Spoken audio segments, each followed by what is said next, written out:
Sandy and Nora's podcast.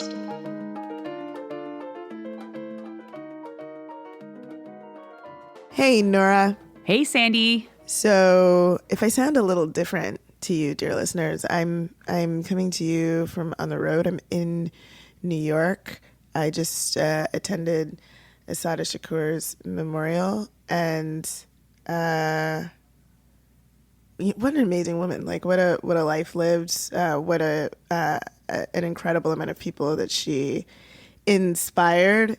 And what a reminder of just how important Cuba has been for so many different reasons. Because, of course, she was exiled there after she became a political prisoner in the United States. Yeah, for anybody who doesn't know who Assata Shakur is, can you give like a life and times? I mean, she's an amazing organizer. During the civil rights movement in the United States. She was at one point a member of the Black Panther Party, and at another point a member of the Black Liberation Army. And there was an incident in the 70s in which Sundiata Acoli and Zaid Shakur were stopped by state troopers in New Jersey. And during that that stop and harassment by the police, Zaid was killed, and a police officer was killed. Assata Shakur was shot in the arm, and then she was charged with the deaths of both of these people. And I mean, her lawyer, I mean, she went through multiple trials. Like, I think there were 5 or 6 trials where she was found not guilty. And then at another trial, like a final trial, they found her guilty. And she was imprisoned. And, you know, there was many campaigns to, you know, free Assata, or saying that Assata is welcome here, and she was freed. She escaped prison, and some of her comrades freed her, and she lived underground for a time in the United States, and then Cuba granted her political asylum, and she lived there for the rest of her life. An artist, a writer. She's written an incredible autobiography that includes a lot of her poetry and work as an artist. I mean, she's done a lot of artistic work in Cuba as well, supporting other artists. But I mean, it's a story that is both in parts inspiring, but also really tragic. She had a family in the United States. You know, she had a daughter, and she lived separated from her family for the rest of her life and was never able to return home.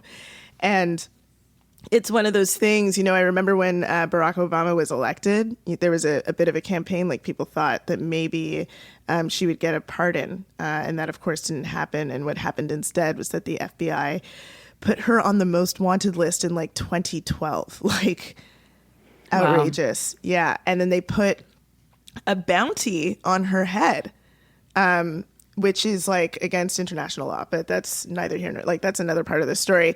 They put a bounty on her head, and Cuba refused to ever, you know, let people get to her. So, yeah, it's if you don't know that story, or if this is the first time you're hearing it, I encourage you to learn about her life. It's really incredible and inspiring, and also to really think about what's happening in Cuba at this time as related to both that history and the history of that Cuba has played in political resistances throughout its existence. Yeah, I think that's such an important point, because oftentimes we're hearing the news about Cuba totally divorced from the politics of Cuba and the politics of North America and where Cuba fits into it. And having that reminder that this really is one of the few places where communism wasn't stamped out, it actually became the governing system.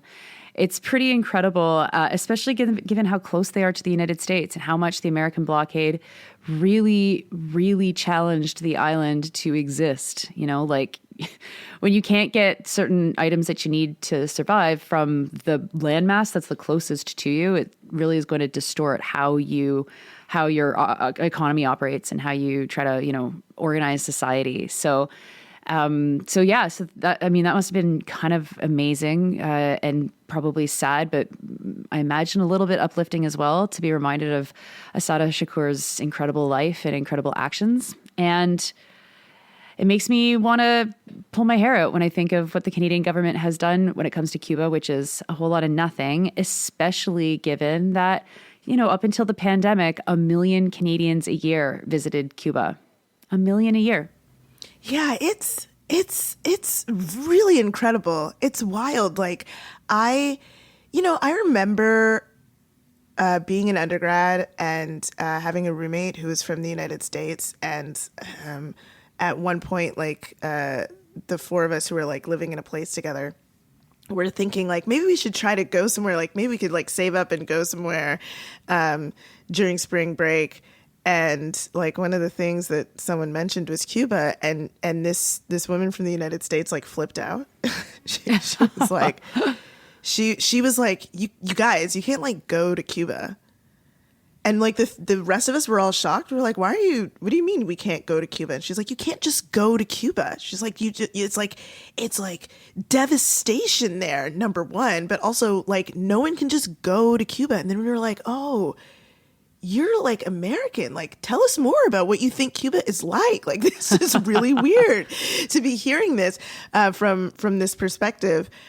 And knowing that the way that U.S. propaganda works has bled. I mean, in today's day and age, it's not only bled into other places across the world.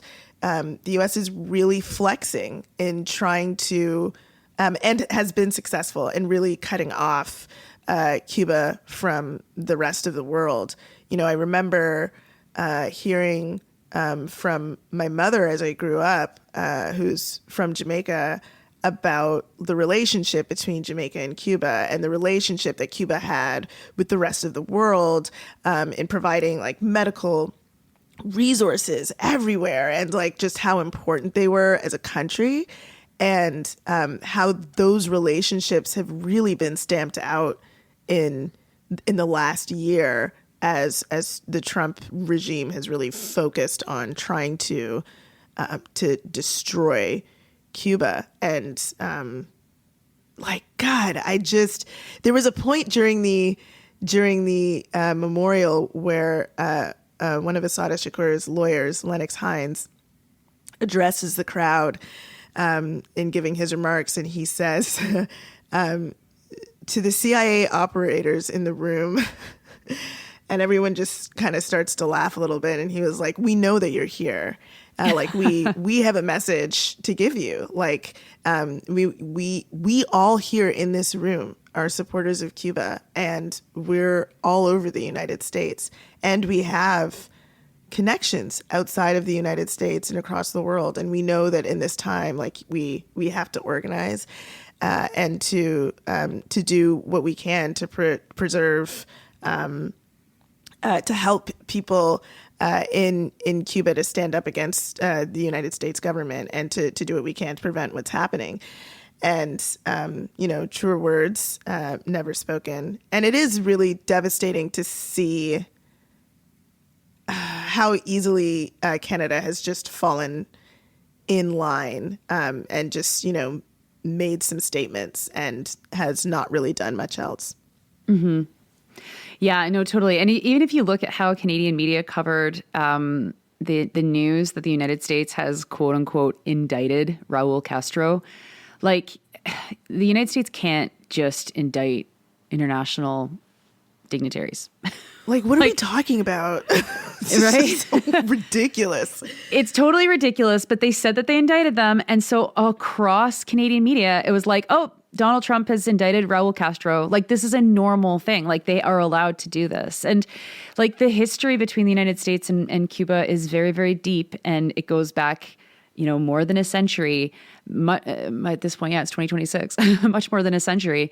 And like no one's challenging this in Canada. Like at least Claudia Sheinbaum in Mexico is seemingly doing a little bit to help Cuba. I've seen like news reports about helping to get fuel to the island, which is really, really important. Canada could do the same thing. But of course, we can't because we have a government that, is proud to have spent $62 billion in the last year on war. In the last year.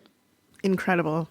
$62 billion. Do you know that that's almost as much as we spend on all education in Canada? All elementary and secondary education? That's absolutely bananas. Yep. Every time I think about it,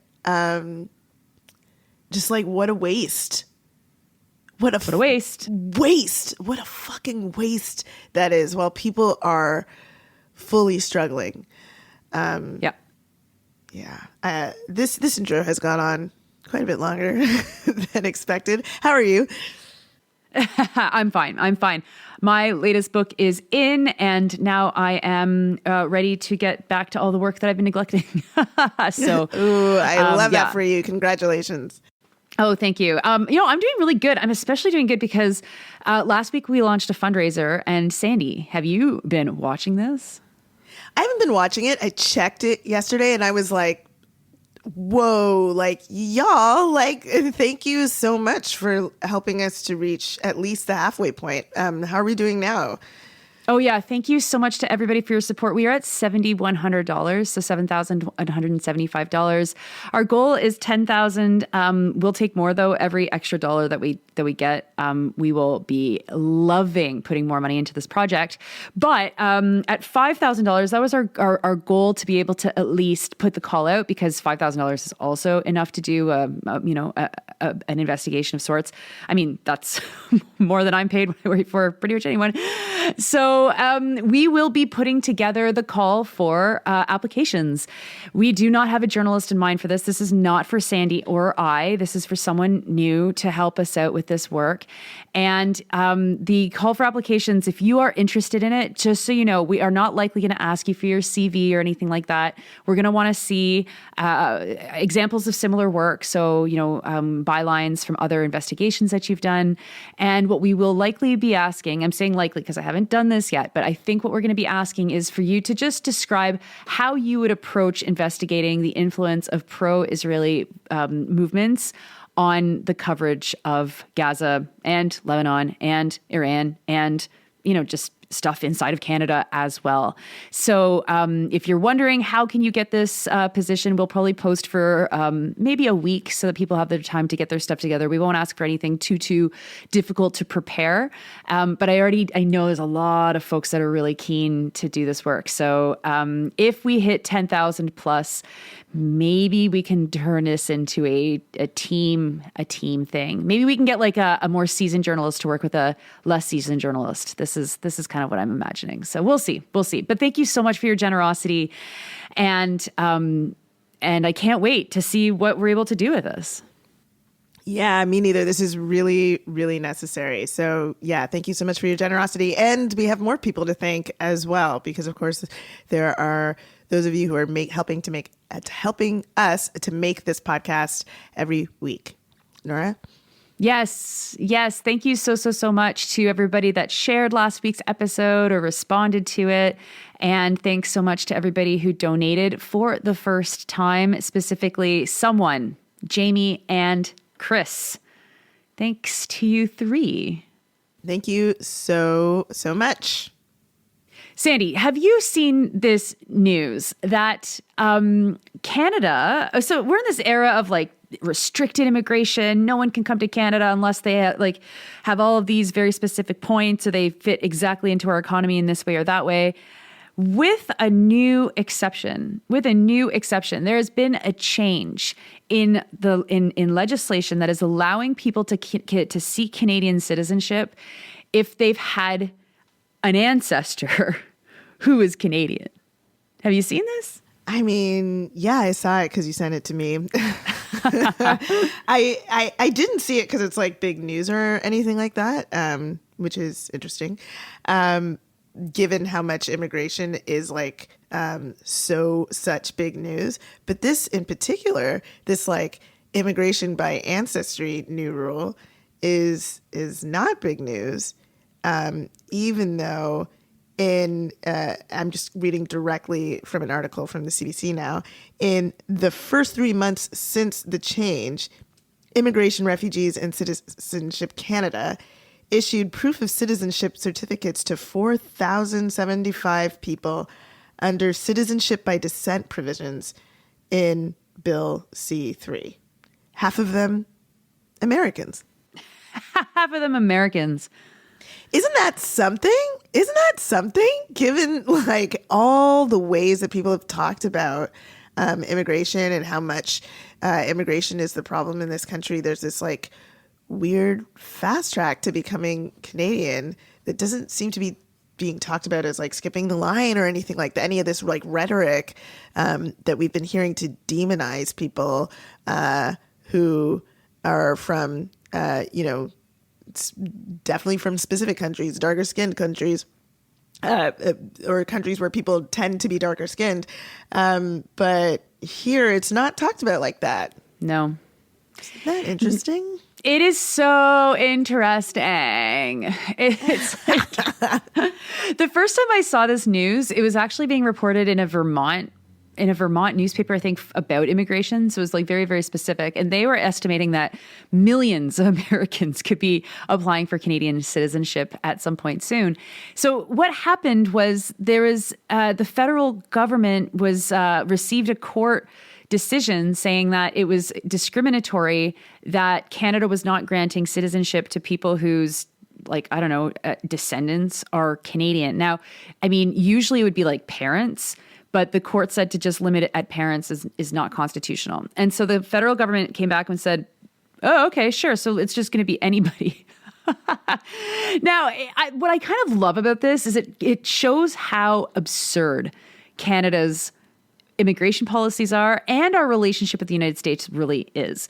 Because it's like, does it make sense that Canada and the United States have this border that, I mean, up until recently in our history, the border was pretty fluid.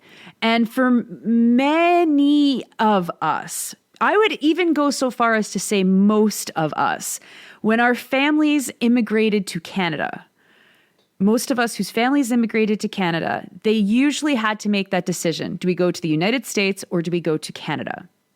Right? My family arrived in the United States to go to Canada. Sandy, I know you have family in the United States. I do. I do think it was probably much easier for many of my family to go to Canada for reasons of, race and Commonwealth and so on. But continue. Well, but that Commonwealth, it's interesting, right? Because that does then create this filter, I guess, for people that go to Canada, have some sort of often had some sort of Commonwealth kind of appreciation for England, connection, which makes them different than Americans, right? Like in a philosophical way, kind of. Except once you get here, then you're like, oh wait, but there's opportunity on both sides of the border, and so maybe you move around. I mean, my family from Italy, I don't know. I think that they only came to Canada just because they had jobs in mines, right? They worked in the mines. So, and then the other side of my family were British, so obviously they came to Canada. But they didn't go to the United States. But once you're here, there's a lot of movement around. And one of the biggest exoduses of Canadians to the United States actually happens in Quebec, where Quebecers are chasing jobs in Vermont, across the eastern seaboard, and then further out, where this mass migration of Quebecers actually helps to populate the United States, to the point where, like, what is it, like Hillary Clinton and Beyonce have the same common ancestor who's a Quebecer? Yeah. That's right. That is such strange lore. Continue. I think, yeah, there's a lot of people that are on that list too, which is that ancestor must have been kind of like a powerful person, a talented person. So here you have this situation where all of a sudden the law is like, well, it's discriminatory to say that certain people can't reclaim or not reclaim, but like claim citizenship from a kind of tradition in their own family. And so we're going to throw open the doors. And it's like, yeah, because the border is fake.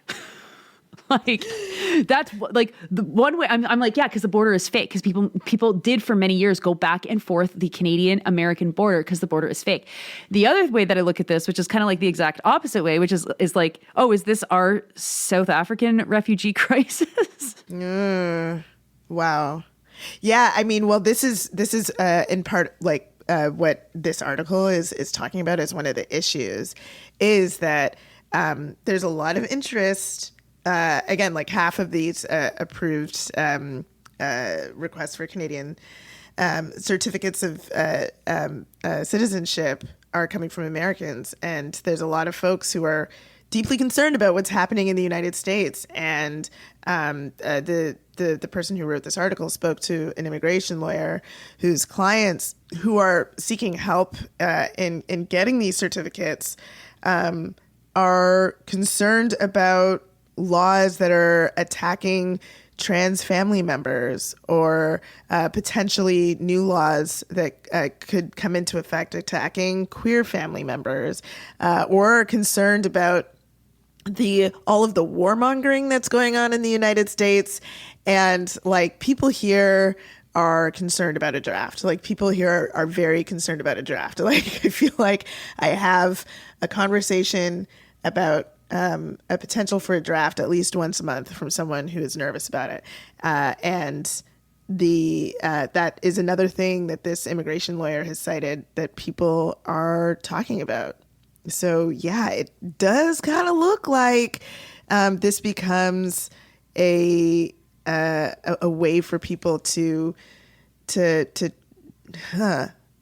try to escape like draconian laws in a country that is just they're experiencing attacks on their freedoms, which is, yep, that's how immigration works for everyone. This is like why borders suck and why people need to have the ability to move around and to move to places when they are experiencing threats and active repression from their governments. But I suppose it's more understandable in some cases than others. Now, of course, this isn't something like for broader society. I mean, not for us, clearly.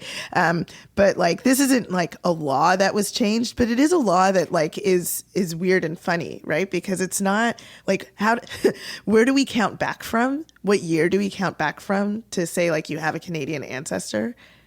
1947. Yeah. Why do we count back from 1947? What is so like real? What is the real thing that makes you like a real citizen in 1947? Just a law, the Citizenship Act. Like this is like about like the fiction of like Canadian ancestry, whatever that really means, which is like nothing. It means nothing. It's just like such a weird fiction that opens up this ability, which quite frankly, like, yeah, sure, open it up, like, and open up multiple ways of coming into Canada because, like, in fact, we need that as a society, and also it's the right thing to do, and borders are weird, but like 1947, the all important point in history where the Canadian becomes real. Well, it's actually Hilarious. kind of like, I think it's kind of amazing that it wasn't just that Canadian citizenship was, it became a thing in 1947, but Canadians stopped being subjects. Mm-hmm. Right? Like up until then, Canadians were subjects of the British Crown. And that actually meant that people who were from other Commonwealth countries were able to come to Canada pretty much easily and live here and vote as long as they were a British subject. And so the Canadian Citizenship Act is actually like probably the first major restriction on who could be Canadian, because the Commonwealth was enormous. Like, like Britain ruled the world, like, and by saying no, here's specific Canadian citizenship, we're no longer allowing, a foreign country to determine what constitutes Canadian citizenship. It really marks a turning point in Canadian identity and society, where no longer was it good enough to be a British subject in the Commonwealth. And while we do think so often about that being a one-way relationship with England, I mean, that was actually connecting us to the Commonwealth around the world, which is, again, also how lots of our families came to Canada. So here we have this new law, which is like, if your family left in 1944, like, if you're denied citizenship, does that get challenged under, like, as being discriminatory? I imagine it would be challenged. I imagine a judge would probably say it was probably discriminatory if they were a British subject. But then you're getting into really interesting questions of, like, what is citizenship and what is actually being a Canadian mean? And at what point did this mean different things to different people? Today we have this concept that it's very, very closed. It's very clear, right? You come here, or you're born here, and you have to go through all these hoops if you came here, and then you get Canadian citizenship. And then there's, of course, movements to remove Canadian citizenship from people, which thankfully have not gone as far as they've gone in a place like England. But I mean, like, for me, it also just kind of, like, it points to how, with immigration in general, the federal government seems incapable of planning any of this. It's like they passed the law, but, like, okay, so then what's the plan? Like, what is the plan if this is something that 100,000 people end up trying to access? They have the right to do that, let's say. Like, where do they go? Does Canada have no kind of stick handling, saying, oh, there's a housing crisis in the city, but there's lots of space in the city, you should go there? Is there any kind of, like, thinking about, like, are they coming from Vermont, so they should stay in Quebec? They're coming from Montana, they should stay in Manitoba? Is it like what is the plan? And why are we hearing about it through, like, immigration lawyers and American news sources? It reminds me once again of Canada saying to Ukrainians, oh yeah, just come to Canada, don't worry about it, and we'll accept up to 900,000 people. And it was like, what was the plan, folks? There's never a plan. Yeah, I mean, this article says that the parliamentary budget officer has estimated that 115,000 people could be affected by the change in the law. And that seems like very low to me. That seems very, very low. Like, I mean, like, we're talking about, like, ancestry. Like, I don't know, man. Like, that's all we think there is. Like, the article says, like, weirdly, estimates of just how many people could qualify for citizenship as a result of the new rules vary widely, but just the only cites that number. So, I mean, it'd be nice to know how much they vary by. That would be cool if anybody else is doing some articles about this. But yeah, that seems, I mean, like, that to me, I think you're right. Like, the idea that Canada just, like, continues to fail at planning lots, to be honest, besides planning, like, how to make sure that corporations continue to suck any value that they can extract out of Canada. Canada's really good at planning for that type of stuff, but planning for a lot else, and in particular immigration, like, what a continued fail. Like, we spoke before on this podcast about how in what's happening across the world right now, like, people will be trying to come to Canada. Like, I'm thinking about what's happening in South America, what's happening in the Caribbean, Cuba, and what's happening in the United States. Like, people are going to be trying to escape what the United States is doing in the Americas, as much as people are going to be trying to escape what the United States is doing elsewhere in the world. And like, we should have a plan for that too. I think it seems important, and there is no sign that plans are being developed. Well, and to just go back to that number, you said that the Parliamentary Budget Office said 100,000, 103,000? 115,000. 115,000. So, okay, so I just did the roughest calculation. If from 1947 until today, only 5,000 people left Canada, you would get to 135,000 descendants if each of those generations produced an average of 3 children. I mean, come on. It just seems so not possible that that's the number. No, that's not possible. That's not possible. And like, it's kind of nuts too, because, you know, European countries all changed. Well, they did for a while, changed their citizenship requirements to allow people who are grandchildren of European citizens to get citizenship. So there's models of this. There's experiences of this around the world. And, you know, again, yeah, once again, it's like, we're not going to pay any attention to this at all. We're not going to plan for it. We're not going to think about it. I think that like this is actually a really interesting example of Canadian-U.S. relations as well. Like, this isn't just about people who have this individual identity that ties them to Canada, but it's also about like how many of these people are going to get Canadian citizenship and then stay in the United States, which is interesting. I mean, there's creating some sort of tie with Canada for people, and not just the United States. I mean, like the law is for people around the world, right? This could be an interesting sovereignty building project to like bring people back to Canada emotionally or physically, and be like, yeah, we've got Canadians all over the world and they're doing great stuff. And we're giving citizenship now to people that should have had citizenship. Like, I don't know. We're talking about sovereignty right now. It seems like this could be a fundamental piece of that conversation. And yet, all we hear is about how much money they're spending on defense and how much money they're plowing into these like warplanes. Are you freaking kidding? Submarines. We're going to get submarines. What the hell are we going to do with submarines? Who are we going to spy on with submarines? What are we going to do with that? Going to spy on the United States? We're going to spy on Russia? I know. Gosh, it seems it's like priorities are completely out of whack. The other thing that's like really interesting that is coming out of this is like this discussion that happens in the article. You know, like the article is talking about things to be concerned about. And one of those things is like whether people can vote. Like how this creates like a constituency.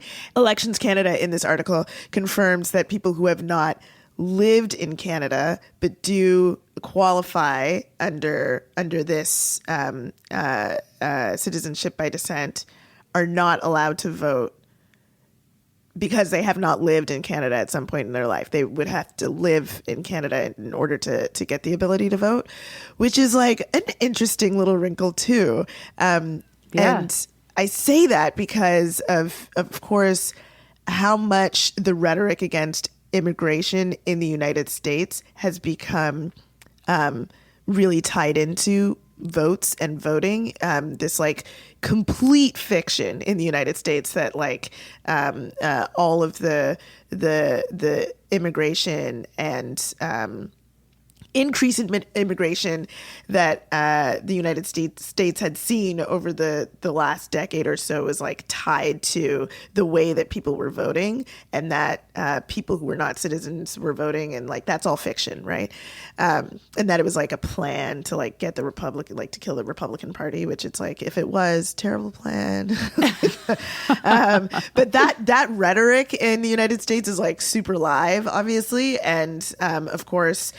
That sort of right-wing organizing and right-wing myth-making makes its way over to Canada, and it's an interesting thing that was raised as an issue in this article that could become something that people become more concerned about, and it also does create a constituency of like citizenship of citizens who can't vote, which is like.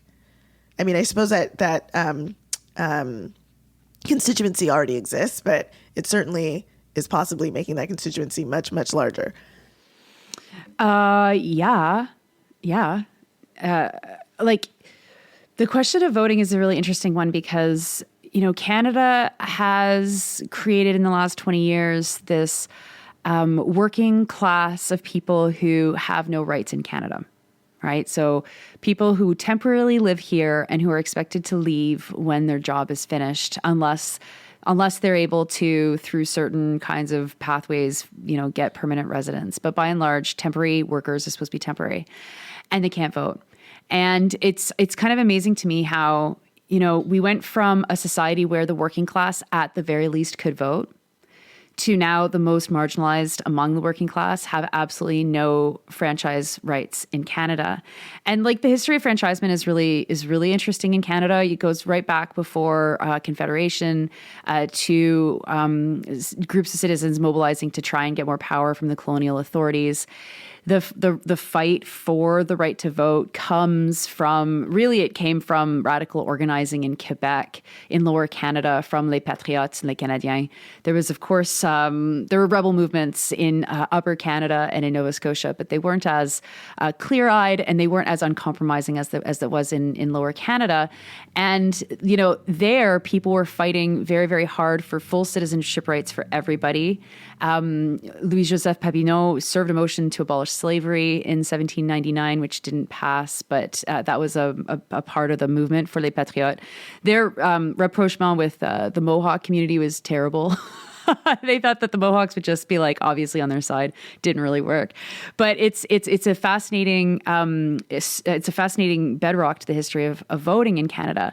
Eventually, voting gets extended, of course, to it goes from all landowning males to all males, and then Canada tries to use voting as a way to assimilate Indigenous people, to assimilate First Nations people, so that if certain First Nations people had certain professions, like professional professions, doctor or lawyer, or they were religious leadership, they would be forced assimilated, given the right to vote, which is an interesting use of the right to vote.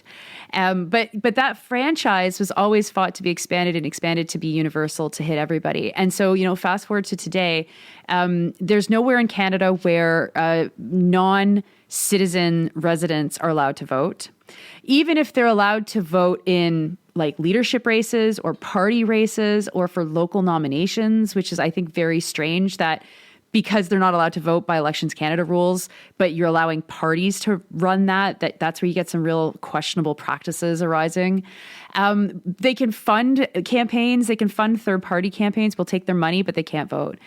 There was a move in New Brunswick in 2022 to expand voting rights to temporary residents for municipal elections and to look into provincial elections. This was even talked about being done by the Conservative Party.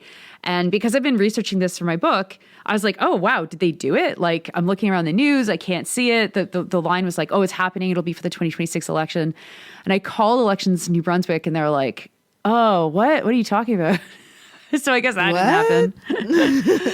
But this is so the funny thing, right? So if we're going to separate citizenship from voting rights, that is a dangerous separation, because already we've separated residency and voting rights, which is something that people fought for forever. I mean, in the Métis provisional government in Red River, they gave the right to vote to everybody as long as they had lived there for 3 years. It's that seems that's not bad, But let's talk about the time that you should live here. But beyond that, there was no citizenship requirement. Yeah, I mean, it's one of those things. It's one of those weird things that we accept that literally when you think about it makes absolutely not a lick of sense. We pride ourselves on being this democracy where people get to decide. People have a say in how their lives work, in the governments that are elected and the laws, blah blah blah. But in a country like Canada, where so many people are immigrants and so many people are living with different statuses, the fact that this idea, this fiction of citizenship, only citizens can vote, has always been weird. It just means that democracy doesn't actually really exist. If the people who are doing some of the work that is really the foundation of how our society can run, literally ensuring that we have food, Like, I mean, is that really a democracy? It's like, again, it's just like this sort of this policy, like what's happening here, like reveals that that outrageous fiction that we're somehow okay living with. It's like, you know, I've lived in LA since 2019 and I can't vote in any elections. All of the stuff that impacts my life, I can't vote in any of that stuff. And I can still vote in the Toronto elections, the Ontario elections, the Canadian elections. Like, that's weird. That's weird. And I mean, the fact that, like, you know, all of the stuff that's going on in the United States, like, deeply affects the lives of many, many Canadians, and Canadians can't vote on that either. Like, the idea of how our democracy works or the ideas of how democracy is supposed to work, especially now, being so tied to where you live and this fiction of like who we are, like, ooh, like Canadian, 1947, very important year, makes you a real Canadian. Like, it's so fragile. It's so fragile, and it's such a weird fiction that you really have to kind of ignore a lot of contradictions to make it real in your mind, you know? Yeah. Yeah. And I wonder also if it's connected to the fact that Canadians are so sedentary. You know, like, we do not move very much. I'm always struck when I meet an American, and it doesn't seemingly matter what class they are, like, they move. Yeah. Those people live all over the United States. Like, you meet someone from Florida, they've lived in Tennessee, they've moved to Chicago, and now they're living in Atlanta. You know, like, that's normal. And I remember that hit me as like a really interesting aspect of Canadian identity when we were doing student organizing in Windsor. Windsor felt like everybody in Windsor like had always been in Windsor. You know, like, if they were 7th generation Windsor or they had just come to Windsor, they were there. They were never leaving that place.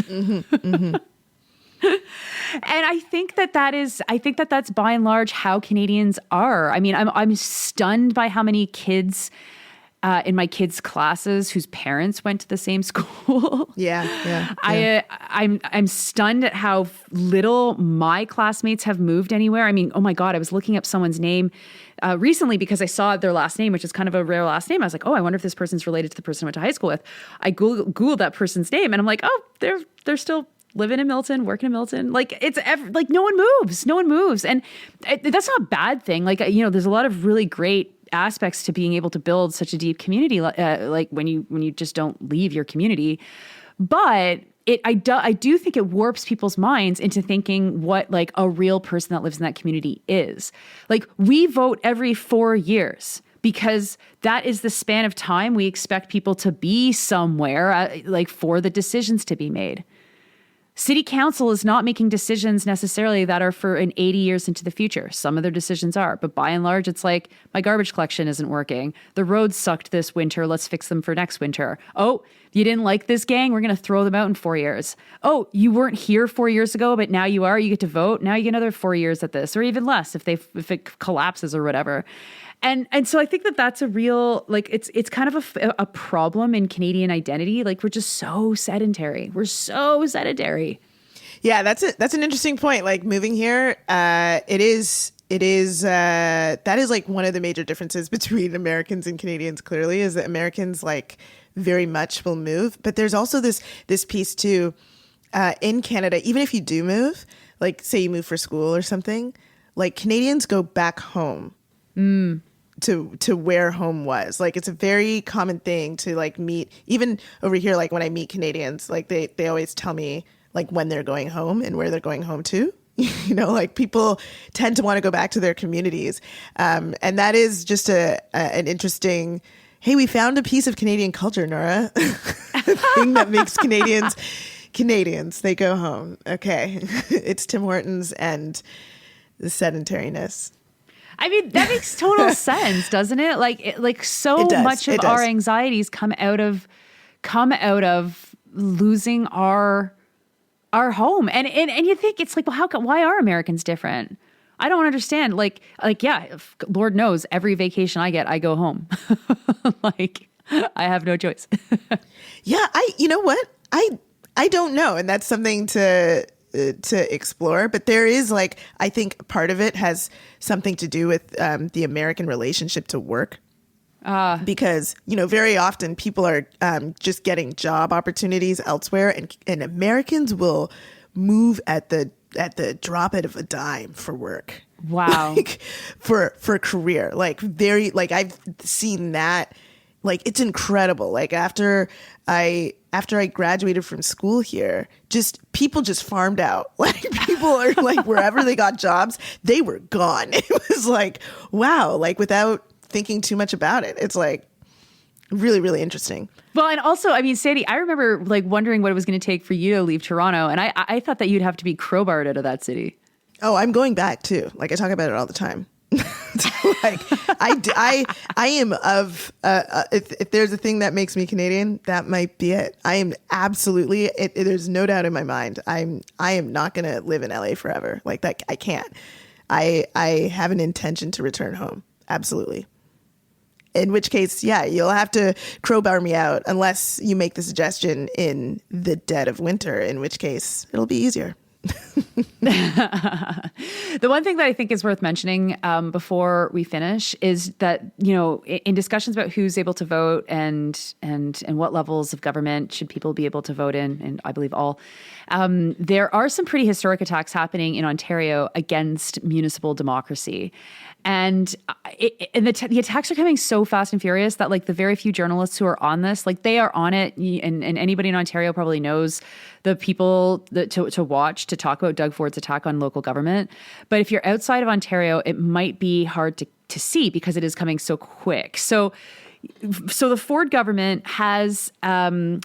they've started to appoint people to run regional councils, and regional councils are like these councils that bring together the municipalities within a region. And so the Ford government has appointed 2 regional councillors. The first person they appointed was a guy who was a former cop in Niagara, and as the chair of the Niagara region, he was like promising to do crazy things like amalgamating cities and getting rid of regional representatives or whatever. He ended up getting forced out because the anti-racism group in Niagara discovered that he had a signed copy of Mein Kampf, like actually signed by Hitler. What? Okay, guy finished his career there. They also appointed a regional director to lead up the York region. The York region, I don't know, council or whatever. That guy was also a former cop. And these positions were up until 2016. From 2016, these positions were elected as part of a general election. Before 2016, they were elected from within elected representatives. And now the government is imposing people to be in charge of these regions. And they're imposing strong mayor powers on municipalities, which is allowing a mayor to act like he's like the president and just make decisions without actually having to pass decisions through council. They are really bad transformations of local democracy that has been practiced for 200 years.